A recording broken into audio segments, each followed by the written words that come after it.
Hey everyone, back again. Today I'm going to start an investigation or presentation of Paul Gilroy's The Black Atlantic.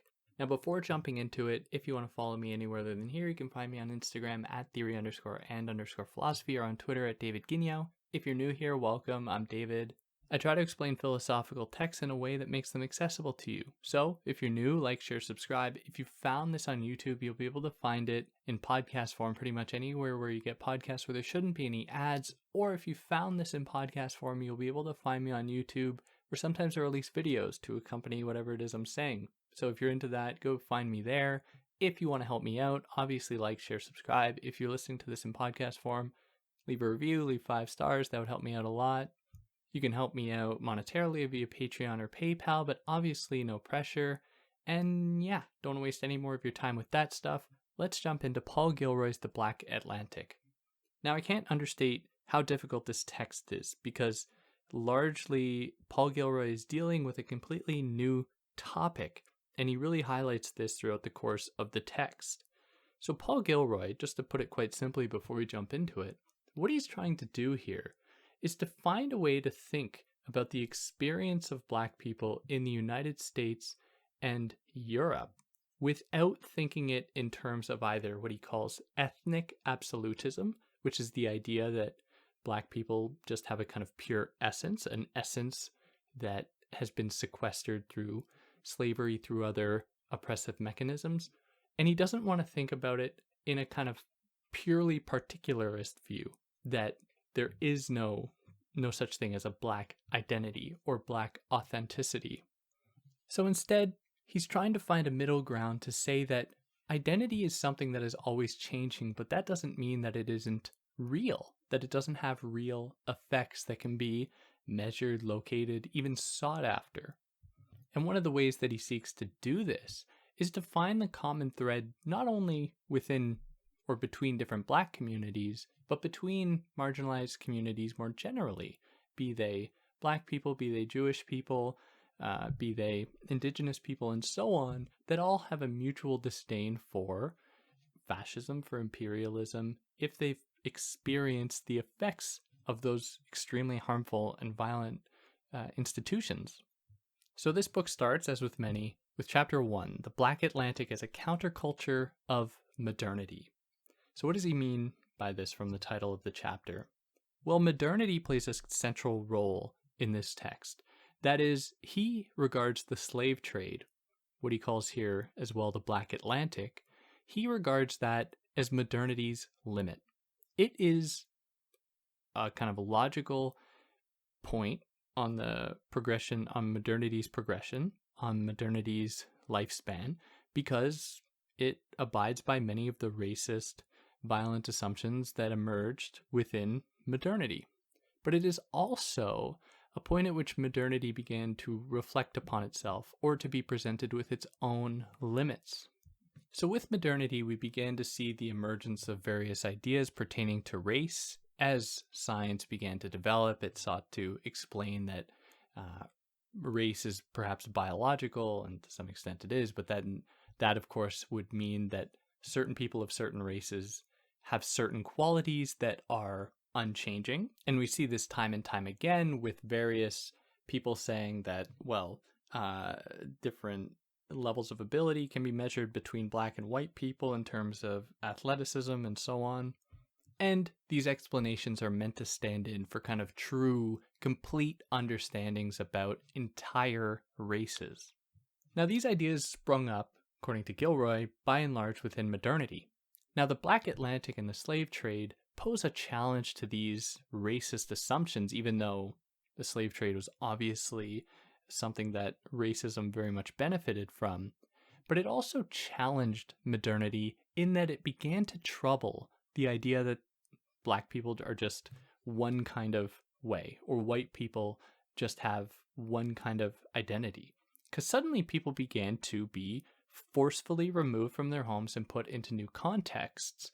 And in these new contexts, they were forced to, if they had any opportunity to form new communities, to form new bonds, which effectively changed who they were. And so this idea that people are just, these racist assumptions that Black people just act a certain way, began to be usurped from the inside out. So these racist assumptions began to be questioned. And with that too, some of the basic ideas about identity began to be questioned. So American identity began to be questioned. European identity began to be questioned because these spaces were suddenly being occupied not only by the assumed dominant white people, but also by others that could live off the land, that could engage with others, and so on. Now, I think that it's really important to say that Gilroy is in no way trying to find a silver lining in something like slavery. Absolutely not. He's very much opposed to it in every single way. What he is doing, and I don't want this to be the definitive word necessarily on what he is doing, but this is a part of it. What he is doing is trying to elaborate the effects of slavery upon Black people and Black communities within the United States and Europe without saying that slavery was purely a detriment to community building, to Black people's livelihoods, because that is obviously the case. But Black people persisted, and Black people made it through that kind of oppression for hundreds of years. And so he is widely dissatisfied with the explanation that slavery just did one thing to Black people, treating Black people as this homogenous unit that were all equally affected in the same way by slavery. He wants to nuance these discussions to think about the different communities that formed and how today various different popular cultural artifacts that we find within the Black community and that we find among many different communities, how they were influenced by these experiences. So he is neither interested in a completely homogeneous look at the experiences of Black people within the United States, nor is he satisfied with a completely particular view that says something like, oh, well, everyone is different, everything is relative, nothing matters. He's trying to find a kind of in-between. Or, as he writes, he's trying to transcend both the structures of the nation state and the constraints of ethnicity and national particularity. So identity for him, as I've already said, can be understood as something that is both real, but also always changing, always mutating. And he takes the image of the Black Atlantic to demonstrate that, because like the Black Atlantic, like the slave ships that were always moving, taking people from place to place, so too do Black people constantly undergo mutations within their own community and within other communities as well.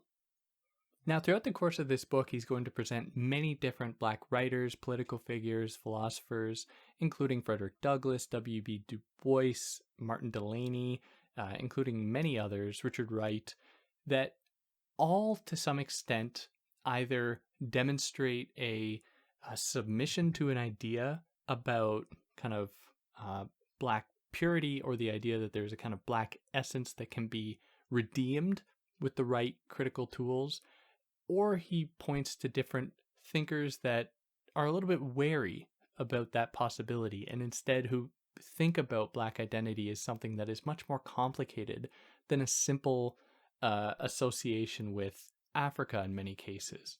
So he's going to be taking aim at Afrocentrism, the idea that all Black people need to do is just go back to Africa, and that is going to solve the issues of racism. Or they need to at least redeem what was lost from Africa. Now, he gets into this a little bit more throughout the course of the book, and especially toward the end. But to give you an idea of how he approaches that issue, he says that Africa doesn't have one identity. Africa is comprised of millions of different identities. There is no possible one way to understand the African experience or what it means to be African. So people in South Africa are going to be very different from people in Egypt. People in Ethiopia are going to be very different from people in the Ivory Coast, and so on. So he's very skeptical of these ideas about Afrocentrism because it depends upon the reduction of Africa to a single identity that he sees as being extremely problematic. Now, he begins by looking at the work and life of Martin Delaney, who you should look up because he had a pretty Pretty interesting life. But he lived from 1812 to 1885, I believe, and he was a progenitor of what is also called, in relation to Afrocentrism, Black nationalism in the United States. And he went to medical school. He worked in the army, I believe, as well. He had a very fascinating life. He traveled quite a bit. He was very much, as I kind of implied, he was very much interested in medicine, which is kind of ironic because medicine was, and the science of medicine was deployed against Black people. So, for example, if a slave didn't want to be a slave anymore, there was a diagnosis, a clinical diagnosis for that called drapetomania, that essentially said people who didn't want to be enslaved were suffering from a mental illness, which is just one of the many ways in history that medical knowledge has been utilized to maintain power and to sort of crush the possibility of dissent. So Delaney wanted Black people, hence Black nationalism, to have their own nation, to be autonomous. And Gilroy is suspicious of this because Delaney also held some Eurocentric views, like he was quite Christian and quite sexist in some ways. And so he was worried about what this nation would look like. When we are discussing, or when Black people are discussing the possibility of Black nationalism, of Black autonomy, we must ask, for which Black people? Because in the United States, if we just take that one context, at any point in history, you're going to be confronted with very different Black people with very different histories. You might have Caribbean Black people. You might have Black people that came from Africa, maybe some from Europe, other parts of Central and South America, and so on. And there is no one single Black identity. So to propose this idea is to say that all Black people are the same, and it's just as easy as forming a new nation and putting them all there, and all the issues will be resolved. What do you do about religion? What do you do about education? What do you do about healthcare? All of these questions need to be posed in order to understand or to properly deal with or to anticipate some issues that might arise by homogenizing an entire group and many entire groups of people. Now, Gilroy wants to nuance his criticism of Delaney. So he is, at first glance, he's like, this is problematic to propose this Black nation because of all the reasons I just said. But he also thinks that there is some truth to be gleaned from it. Because in the way that these racist mechanisms work largely homogenously, that is, they work against all Black people in similar ways, that is, they do not discriminate between different kinds of Black people with different heritages and different lineages, it seems like it makes total sense that the response to that should too be a homogenous one that says, hey, we all have a mutual stake here. We are all experiencing widely similar things from this same oppressor. It makes sense then for there to be a unifying thread between us to oppose that system. And Gilroy is, as far as I understand, very much on board with this. Does it need to transpire into Black nationalism, into the forming of a new country? Maybe, maybe not. But at the very least, we can find a galvanizing thread that does not homogenize the entire group. What it says, though, is that people are similar in the way that they are similarly discriminated against. And so that can encourage certain political movements. But when this comes down to largely Black intellectuals, people who live pretty good lives comparative to the broader population at large, Gilroy is a little bit more suspicious as well.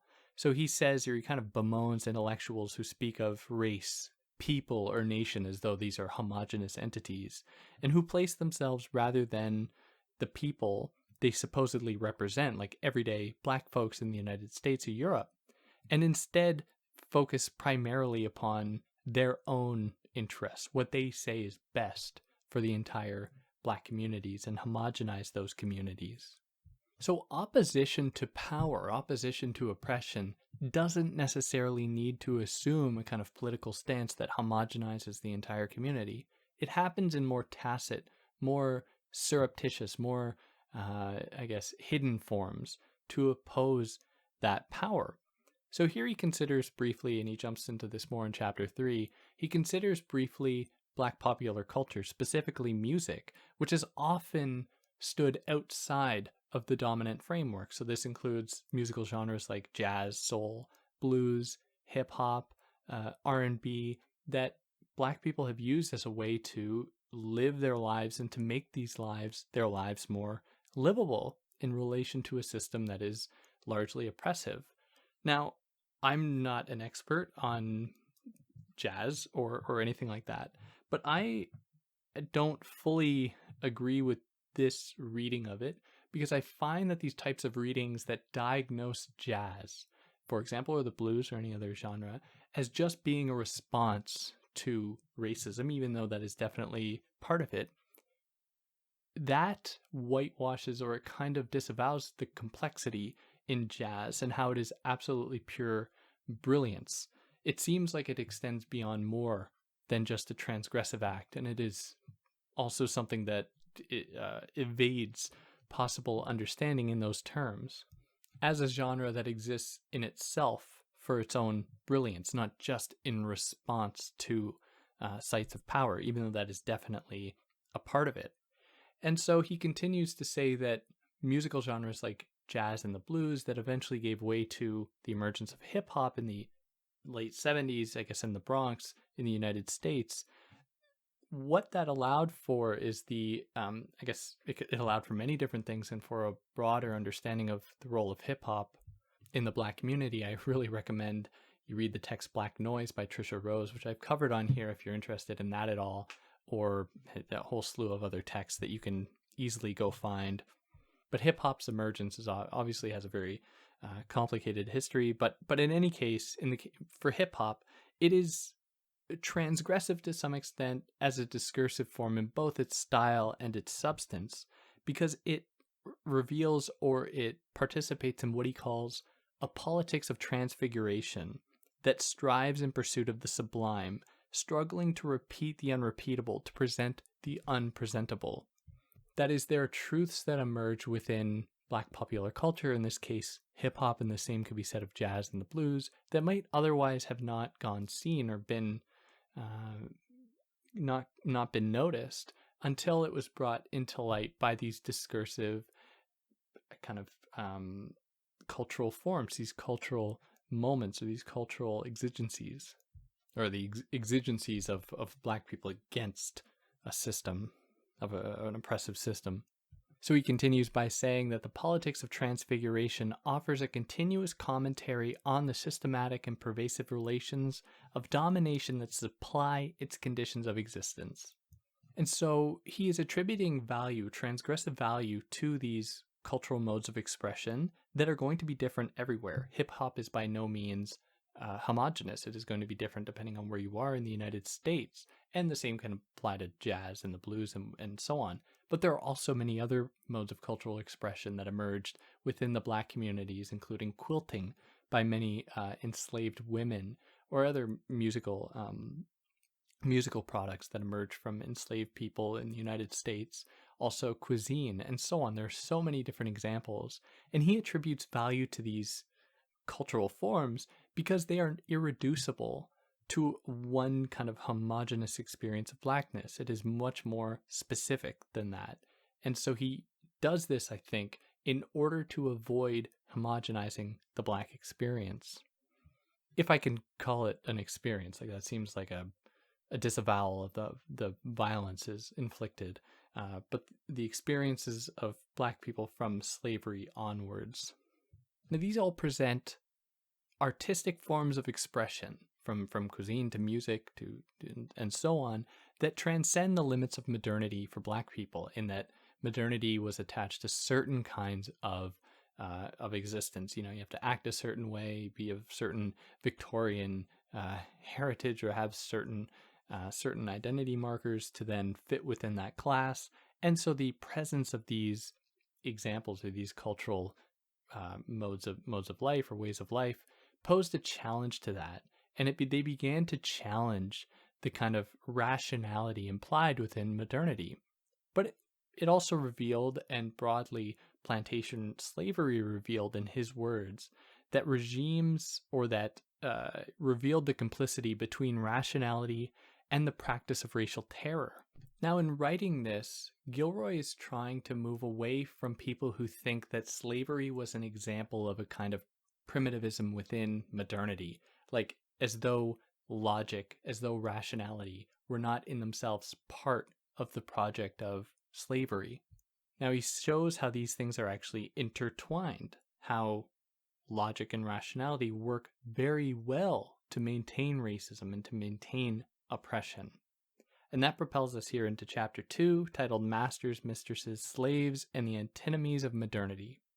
Now, against some popular understandings by white so-called postmodernists, that postmodernity and many of the things that characterize it, so to put it quite simply, postmodernity is the point where meta-narratives come to an end, where there's an emphasis on particularity instead of overall truths, homogeneous truths, universals, and so on, which is a very reductive way to put it.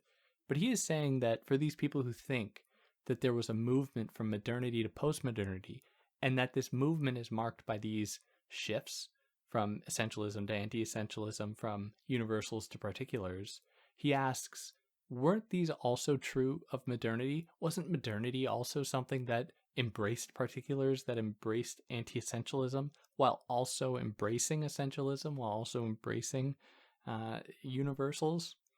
And for him, it's a complete mischaracterization to say that there were these total agreements within modernity between people about what constituted proper political conduct or what it meant to be human or anything like that. So instead, he doesn't want to just oppose modernity with a kind of post-structuralist or postmodern lens that seeks to end all universals or call attention to them. Instead, he is more interested in the ways in which within modernity, which is already itself something that is kind of repeatedly undergoing mutations, and at the time was certainly always undergoing mutations, and never itself had this steady identity. He is curious about the ways that Black people within modernity use the tools of modernity, not by opposing modernity in its entirety, but that use tools given to them within modernity to oppose those logics of modernity. So in other words, Gilroy doesn't want to throw away all meaning in ethics or aesthetics or politics altogether in a kind of postmodern anti-essentialism, but instead wants to look at Black articulations of these sites of meaning, to look at how they're taken up and therefore transformed by Black and other marginalized people. So as he writes, the intellectual and cultural achievements of the Black Atlantic populations exist partly inside and not always against the grand narrative of enlightenment.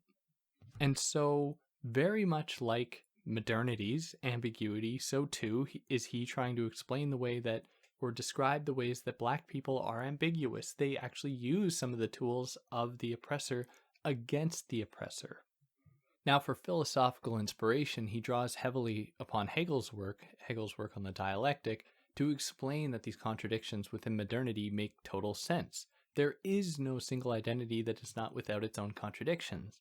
Now he adds almost a little footnote saying that until you get to pure like state-run Christianity, and then you get the resolution of all these conflicts at the end of the phenomenology. And he's not really concerned with that. He's concerned instead with the fact that so long as we aren't at that point, which won't happen, so long as we are not at that point, we are going to be confronted with all of these antagonisms, these ambiguities, these hybrid identities that both borrow from negative aspects like oppression, like racism, and oppose those same mechanisms.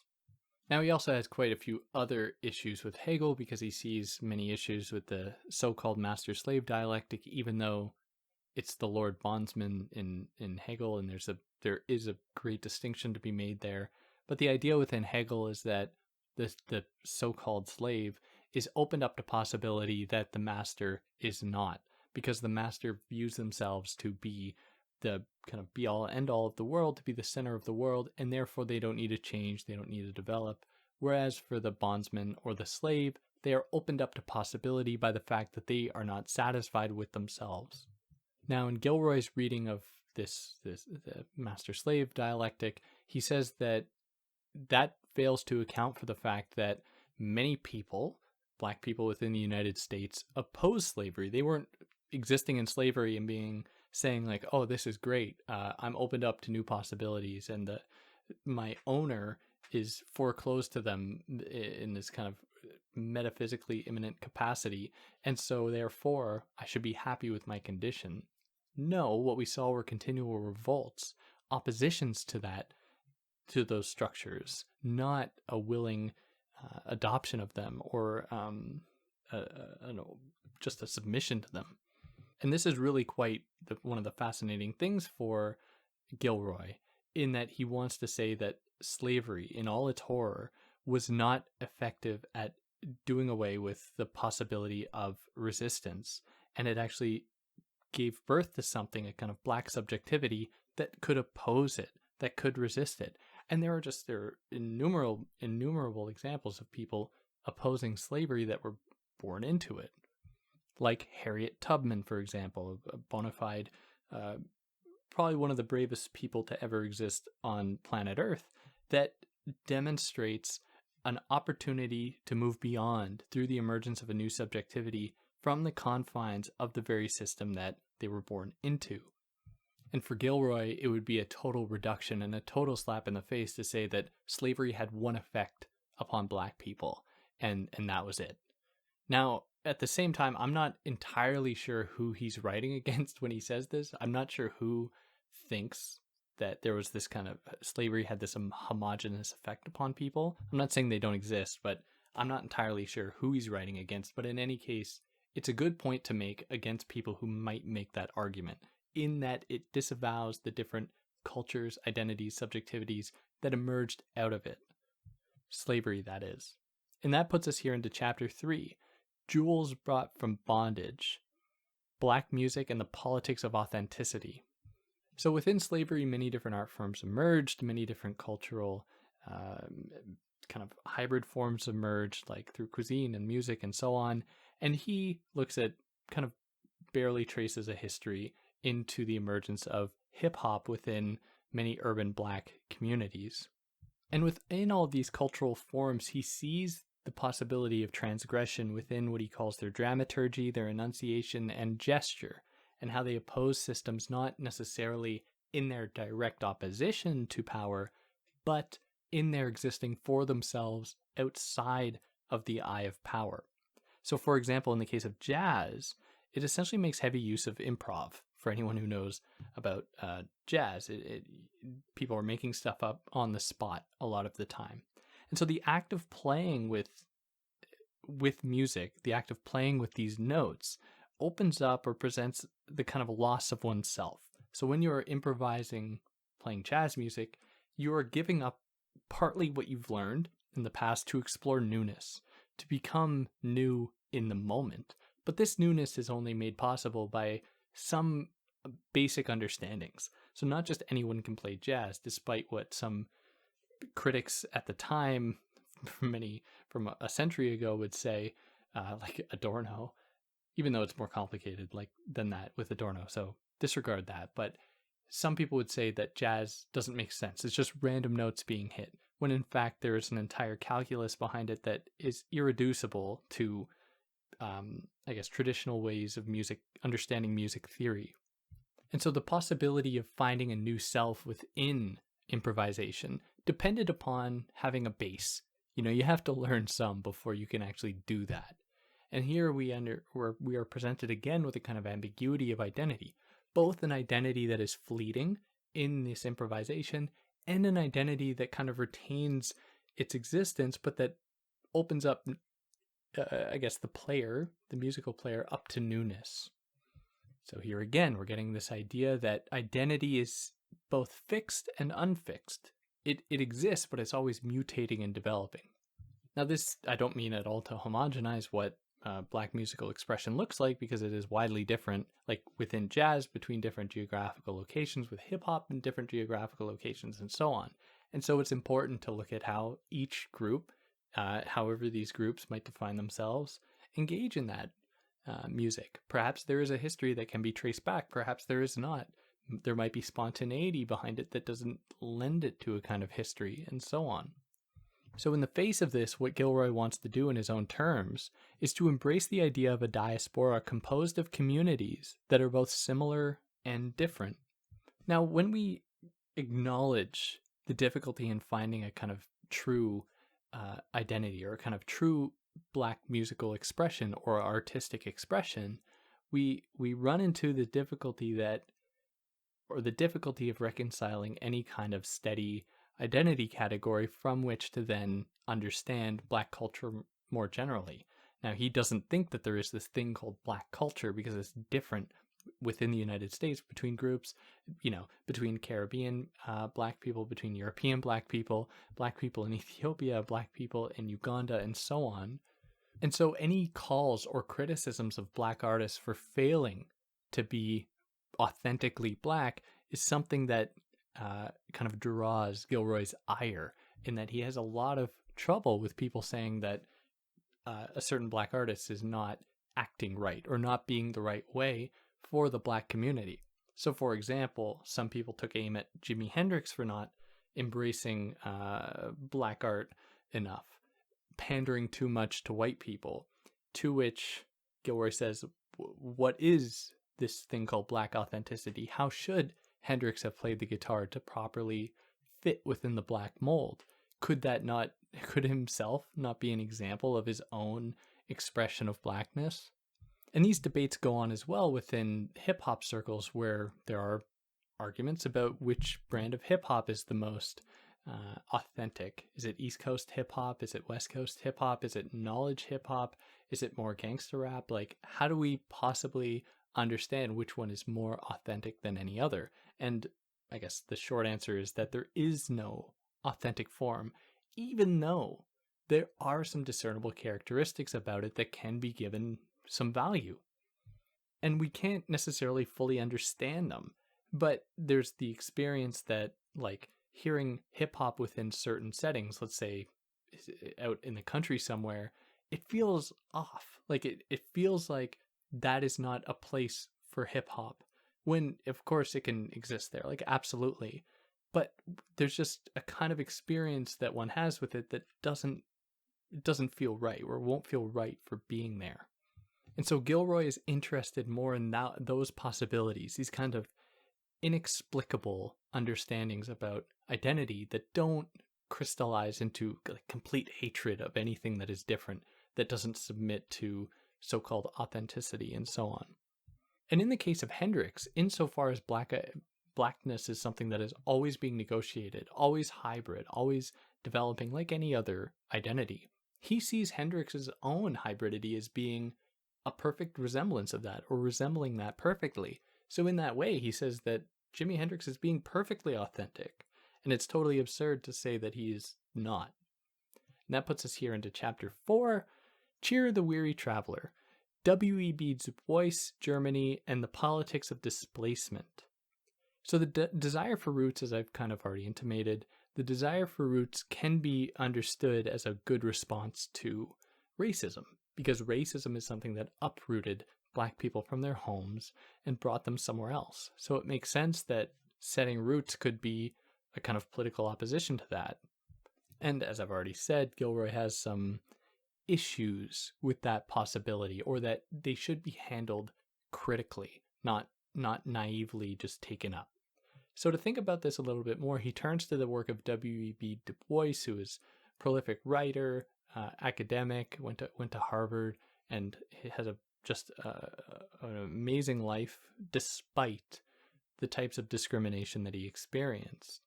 Now, W.E.B. Du Bois exemplifies many elements of the Black Atlantic, that is, ambiguity, travel, this kind of rhizomatic identity. And despite, the racist belief that Black people are unintelligent or less intelligent than white people, Du Bois just threw that completely back in his face. He was one of the most intelligent people to grace the United States, which embarrassed many of these institutions for thinking that they're reserved only for white people. Now, it's important to note, though, that Du Bois had a very different history than a lot of Black people in the United States, in that he was not born into slavery, which doesn't mean that he wasn't still opposed to it in every single way and opposed to all the laws that would follow. So after slavery ended, Du Bois spent a lot of time traveling the world, going all over Europe and Africa, until finally, having been completely done with the United States and the horrors committed there, settling down in Ghana, I believe in his 90s. Now, one of Du Bois's most powerful points, or one of the things that he brought to light in the most extreme form, or the most clearly, was just how violent and just how evil modernity was, and the many of the tenets of enlightenment that emerged, that kind of existed within it. And that is because despite the claim to humanism, despite the claim to superiority, ethical superiority, modernity was probably one of the most violent institutions to ever come about, or most violent cultural instances to ever emerge, even though it has tried again and again to hide this fact. So many of the violences inflicted upon Black people, upon indigenous people all across the world, these facts were widely hidden. There were no records kept, or very few records kept, of how many people were killed in the slave trade, or how many indigenous people were massacred in the United States, in Canada, in all across the world. And so it required going into very different places to find out the truths of these events. Now, what interests Gilroy about Du Bois is that Du Bois did not submit to the idea of a kind of racial essentialism, that Black people act a certain way or are treated or were homogenously treated through racism. Instead, he is much more interested in the kind of peculiarities, the particulars between different groups, while still acknowledging there to be the common thread of Blackness and oppression operated against Black bodies. So building from Du Bois, Gilroy suggests that we think about the issue of racial commonality outside of constructing binary frameworks like black-white, different Black people from other Black people, and so on. And Du Bois also wasn't totally hostile to all of the institutions of modernity, like higher education, that clearly is a co-conspirator with modernity in revealing, in promoting many of the violent events that took place. Du Bois saw value to education in those ways, in higher education, even though it was part of this enterprise of racism and oppression. And this just further reveals his ambiguous position, his own contradictory position that Gilroy is trying to really hammer home. But this really comes to the fore with Du Bois's idea of double consciousness, that to be Black in the United States meant that you occupied two different bodies. You were, on the one hand, Black, and on the other hand, you were an American. And both had different expectations, and so you were kind of split in two. You were doubled in that way. And so there's another, in the work of Frantz Fanon, who suspiciously doesn't come up in this text at all. I may have missed it, but Fanon does not come up in this text at all, which isn't to say that he needed to, because that would be stupid to be like, oh, in order to mount a proper criticism of racism, you have to talk about Fanon. I'm not saying that, but I think there are a lot of overlaps, and I'd be curious as to why Gilroy didn't include some of that work here. But there's a moment in Fanon when he's sitting on a train, I believe, or a bus, and a white boy points to his mother and says that there's a Black man there. And in that moment, Fanon feels like he's occupying more than one body, like he's taking up too much space, like he's been tripled almost, like there's too much of him. And he just wants to curl up in a ball and just hide. Now we see a similar thing occurring here with Du Bois's idea of double consciousness, where it is a matter of occupying more than one body by virtue of being marked by both Americanness and Blackness. Now through this splitting, Gilroy says that Black people are denied the possibility for self-consciousness, as Hegel writes about it. So in Hegel, to put it kind of simply, in order to attain self-consciousness, you need to have a consciousness, so you need to be able to think and look around and see things in the world. You only attain self-consciousness when you are among others who are also conscious, that have their own consciousnesses, and they are looking at you. So when they look at you, and you think that they are employing their faculties of consciousness on you, so they're thinking about you, then you say, oh, can I do that to myself? Can I think about myself? And here has emerged the possibility for self-consciousness. Now, this possibility is denied for people for Black people in the United States, as Du Bois writes about it here and that Gilroy picks up on, because they do not have that first initial consciousness because their identity is fractured by these structures. Now, again, Gilroy is hesitant to say that this is just had this homogenous effect because new forms of subjectivity emerge that are worthy of celebrating. But at the same time, there's no denying that there are these kind of structures that were imposed to inhibit the formation, the crystallization of a subjectivity that could be self-conscious. Now, for the rest of the chapter, Gilroy performs a close reading of Du Bois's some of his books, including The Dark Princess and The Souls of Black Folk. Black folk. And I'm not going to be able to give huge plot summaries of them because that would just take way too much time. And again, or to really get the full experience here, you have to go and read those texts and then go and read Gilroy. But to put it quite simply, these are texts that depict traveling, that depict mutation, that depict development on the part of Black people, and that don't submit to the idea of a kind of Black essentialism, kind of pure authenticity that can be embraced. And that closes up here with chapter 4. And I think on that note, I'll close it up here. And in the next episode, we'll finish the next half of the text. If you like what I did, like, share, subscribe. If you didn't, you can yell at me. If there's anything I excluded, I'd love to hear about it. And catch you next time. Take care.